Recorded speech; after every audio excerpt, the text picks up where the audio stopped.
अनिका, तुम्हें अंजी कॉरपोरेशन को बचाने के लिए कितने पैसों की जरूरत है? क्यों, तुम बचाओगे क्या अंजी कॉरपोरेशन को? खुद का तो कोई ठिकाना नहीं है। मैंने तुमसे बात नहीं की। भाग्या, बीच में मत बोलो। बात इतनी बड़ी कंपनी को बचाने की हो रही है तो तुम बीच में मत बोलो। अगर तुम्हें इतनी ही फिक्र है मेरी बहन की तो इसकी जिंदगी से चले क्यों नहीं जाते? भाग्य की ये बातें नक्श को दिल में तीर की तरह लगी। उसने चेकबुक में से एक ब्लैंक चेक फाड़ा और अनिका के सामने रख दिया। ये लो अनिका, ब्लैंक चेक। तुम्हें जितने रुपए की जरूरत है इस अकाउंट से ले सकती हो। अनिका और उसकी कजिन बहन भाग्या के लिए ये यकीन करना मुश्किल था कि कैसे एक एक कौड़ी का मोहताज नक्श आज करोड़ों रुपए का ब्लैंक चेक ऐसे बांट रहा था जैसे उसकी लॉटरी लग गई थी। नक्श, अंजी कॉर्पोरेशन को बचाना है, उसे बेचना नहीं है। ब्लैंक चेक से कुछ नहीं होगा, अकाउंट में पैसे भी होने चाहिए। भाग्या, अगर तुम्हारे अकाउंट में बैलेंस है तो तुम क्यों नहीं बचा लेती अंजी कॉर्पोरेशन को? अनिका, जब तुम्हारा पति इतना कॉन्फिडेंट है तो तुम नेट बैंकिंग के जरिए चेक कर लो कितना बैलेंस है इसके अकाउंट में। मुझे तो पता है कि इस कंगाल के अकाउंट में एक फूटी कौड़ी भी नहीं होगी। नक्श, क्या तुम वाकई में चाहते हो कि मैं तुम्हारे अकाउंट का बैलेंस चेक करूं? हाँ अनिका, तुम्हें मुझ पे भरोसा नहीं तो तुम बैलेंस चेक कर सकती हो। और हाँ, पासवर्ड तुम्हारा बर्थ डेट है। नक्श की इस बात से अनिका के चेहरे पर स्माइल आ गई थी। उसने तुरंत ही उसका अकाउंट बैलेंस चेक किया और बैलेंस देखते ही अनिका और भाग्या की आंखों में एक हैरत नजर आई। तभी वहाँ नक्श की सासू माँ चित्रा भी आ गई। क्या हो गया? तुम दोनों के चेहरे पर 12 क्यों बजे हैं? ये देखिए नक्श का अकाउंट बैलेंस 5 करोड़। बेटा नक्श, तुम्हारे पास इतना सारा पैसा कहाँ से आया? मम्मी जी, ये मैं नहीं बता सकता, इसलिए पूछिए भी मत। बस इतना कह सकता हूँ कि ये पैसा गलत तरीके से नहीं आया है।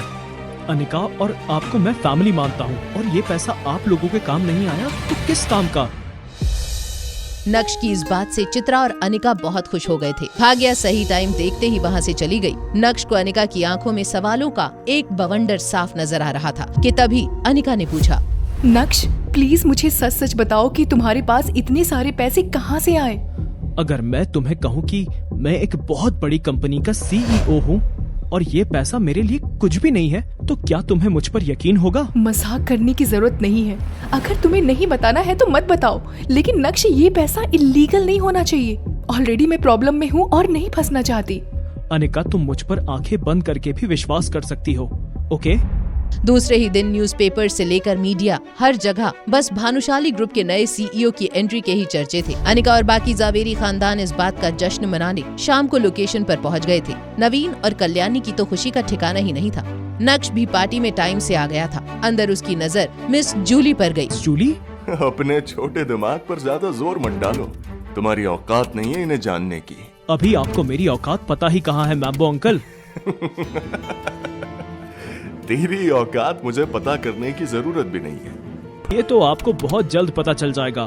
फिलहाल तो ये सीट मेरी है। बदतमीज, ये सीट मिस जूली के लिए रिजर्व्ड है। जानता भी है इन्हें? ये देसाई खानदान की बेटी है, जूली देसाई। मुझे इससे फर्क नहीं पड़ता। वैसे भी इस सीट पर आपका नाम तो मुझे दिखाई नहीं दे रहा है, तो जो पहले आएगा वो सीट पाएगा। इसीलिए मैं अपनी सीट से किसी के लिए नहीं हटूंगा मैम्बो अंकल। अनिका, ये नक्श हट क्यों नहीं रहा है? मम्मी, मैम्बो अंकल की चाल तो मैं समझ चुकी हूँ, लेकिन अब मैं नहीं चाहती हूँ कि नक्श या किसी के भी कारण दादी के सामने मेरा बना बनाया इम्प्रेशन खराब हो जाए। इस मैम्बो से अगर जीतना है तो दादी के सामने परफेक्ट बनकर ही रहना पड़ेगा। मैं सब संभाल लूंगी माँ। मैं जानती हूँ, लेकिन इस नक्श को कौन संभालेगा? आजकल बहुत हवा में उड़ रहा है। अब तू ही समझा इस लड़के को। नक्श, तुम मेरे पास वाली सीट पे क्यों नहीं बैठ जाते? ठीक है, सिर्फ तुम कह रही हो इसीलिए मैं ये सीट छोड़ रहा हूँ। जहाँ अनिका राहत की सांस ले रही थी, वहीं मिस जूली भी ये सब देख रही थी। एक पल के लिए नक्श का अनिका के लिए प्यार देखकर मिस जूली थोड़ा जेलस भी हो गई थी। तभी उनकी नजर अनिका के पहने हुए नेकलेस पर गई। वो एक टक बस उसे ही देखे जा रही थी। हेलो मिस जूली, क्या मुझसे कुछ गलती हो गई है? आप मुझे ऐसे क्यों घूर रही हैं? Oh no, I am sorry. दरअसल मैं तुम्हारे पहने हुए इस नेकलेस को देख रही थी। क्या ये द ड्रीम लवर नेकलेस है? यस, ये वही नेकलेस है। क्या तुम मुझे बता सकती हो कि आखिर ये तुमने कहाँ से लिया? इतना रेयर नेकलेस तो मैं किसी भी कीमत पर खरीदने के लिए तैयार हूँ। मिस जूली, ये तो मेरे दोस्त ने मुझे गिफ्ट किया था। प्लीज, क्या तुम अपने दोस्त को कहकर मेरे लिए भी एक पीस ऑर्डर कर सकती हो? पैसों की चिंता मत करना, मैं एडवांस पेमेंट करवा दूंगी। ये सिर्फ 10 पीस हैं पूरे इंडिया में। मिस जूली, वो मैं अनिका इतना सोच क्या रही है? ठीक है, मैं उसे अभी कॉल करती हूँ। ये सभी गॉसिप सुनकर नक्श की मुस्कुराहट रोके नहीं रुक रही थी, क्योंकि वो जानता था कि अनिका किसे फोन करने वाली थी। आखिर कौन है जिसे लेकर अनिका इतनी कॉन्फिडेंट थी। दूसरी तरफ विवान अपने दोस्तों के साथ पार्टी कर रहा था कि तभी उसके एक दोस्त ने कहा, ओए बस कर, इतना भी मत पी, मर जाएगा। अरे ऐसी जिंदगी से तो मर ही जाना बेहतर है। ऐसा क्या हो गया लेकिन? तुझे इस हालत में कभी नहीं देखा यार।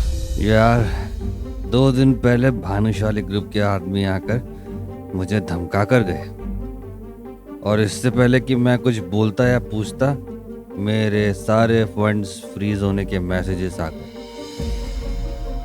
ऊपर से मेरी कंपनी के टैक्स के सभी घोटाले भी बाहर आ गए। पता नहीं यार क्या हो रहा है मेरे साथ। हेलो विहान, मुझे तुमसे कुछ पूछना था। क्या तुम ड्रीम लवर नेकलेस का एक और पीस ऑर्डर करवा सकते हो प्लीज? क्या तुम उस फेक ड्रीम लवर नेकलेस के बारे में बात कर रही हो? फेक? हाँ, तुम्हें याद नहीं? मैंने तुम्हें फेक ड्रीम लवर नेकलेस ही तो दिया था। तुम्हें वैसा एक और चाहिए? ठीक है, मैं अरेंज करवा सकता हूँ। कब चाहिए बताओ?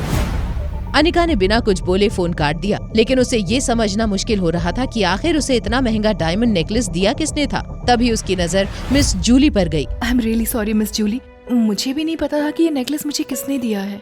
कोई बात नहीं अनिका, मुझे तो लगता है कि मेरी किस्मत में ड्रीम लवर नेकलेस लिखा ही नहीं है।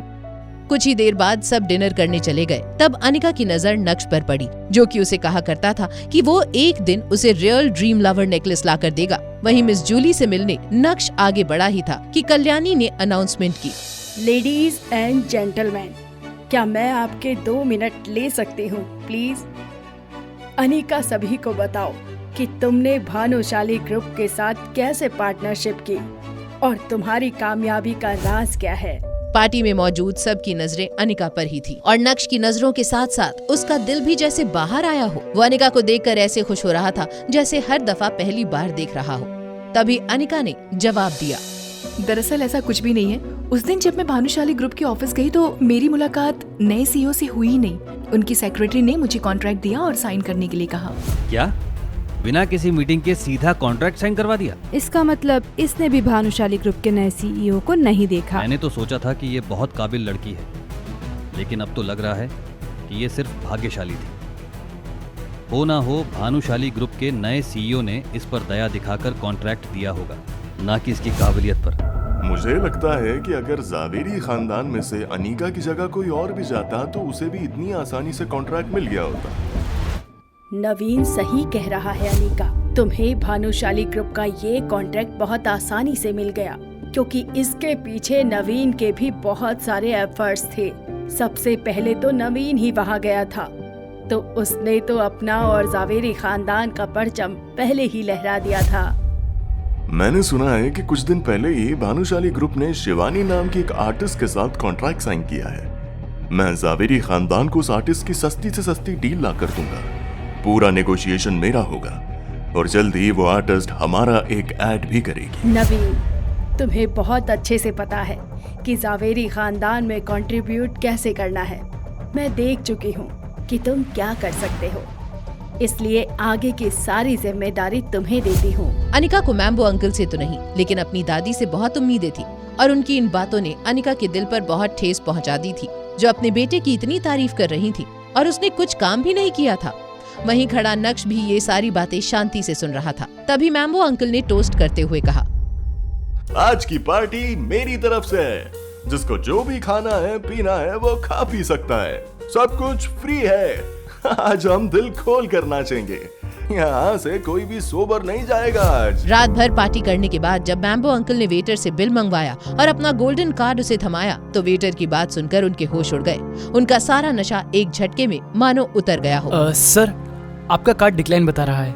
क्या बकवास कर रहे हो? बिल कितने का बना है? सर 20 करोड़। 20 करोड़ का बिल सुनकर मैम्बो अंकल के पैरों तले से जमीन खिसक गई। वो पार्टी में बिना तमाशा किए इस सोच में डूबे हुए थे कि वो आखिर इतने बड़े बिल की पेमेंट करें कैसे। क्या मैम्बो अंकल भर पाएंगे 20 करोड़ रुपए का बिल, या करेंगे जिंदगी भर रेस्टोरेंट के बर्तन साफ? क्या अभय करेगा मैम्बो अंकल की हेल्प, या लेगा अनिका की बेइज्जती का बदला? क्या भानुशाली ग्रुप के सीईओ से मिल पाएगी अनिका और क्या जान पाएगी उसके ड्रीम लवर नेकलेस देने वाले शख्स का नाम? इन सभी सवालों का तुरंत जवाब चाहिए तो पॉकेट FM डाउनलोड करें और सुनें super hit series Insta empire.